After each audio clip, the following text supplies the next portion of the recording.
Brum brum brum, nandito na naman si Machong Brum Brum. Ha ha ha! Hay mama, ha ha ha! Mga kabum-brum, may nakita na naman tayo natutulog sa tabi ng kalsada mga kabum-brum.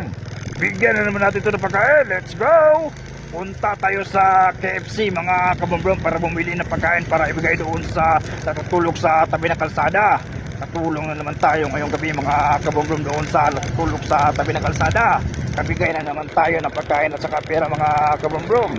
At least man lang sa ganitong paraan nakatulong na naman tayo. Let's go mga kabum-brum, bibili na tayo ng pagkain, let's go! Dito na tayo sa mga KFC mga kabum-brum. Bibili na tayo ng pagkain para ibigay doon sa natutulog sa tabi ng kalsada. Let's go mga kabum-brum, pasok tayo, let's go! Dito na tayo mga kabum-brum, bibili na ng pagkain, let's go! Ito na mga kabum-brum, nakabili na tayo ng pagkain sa KFC at may 1,000 pesos na pera. Ibigay na natin to kay tatay na natutulog sa tabi ng kalsada. Let's go! Let's go mga kabum-brum, yatin na natin itong pagkain doon sa natutulog sa tabi ng kalsada. Natulong na naman tayo ngayong gabi mga kabum-brum doon sa natutulog sa tabi ng kalsada.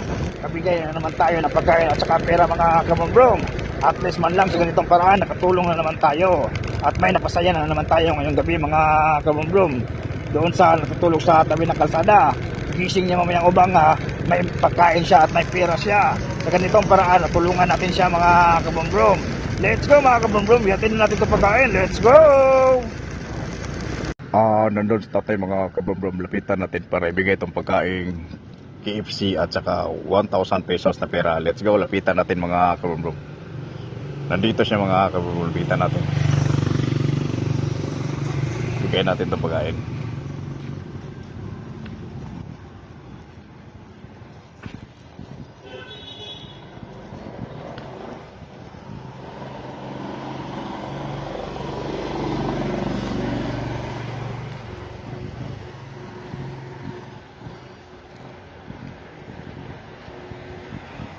Let's go mga kabum-brum, nabigay na natin pagkain kay tatay. Let's go!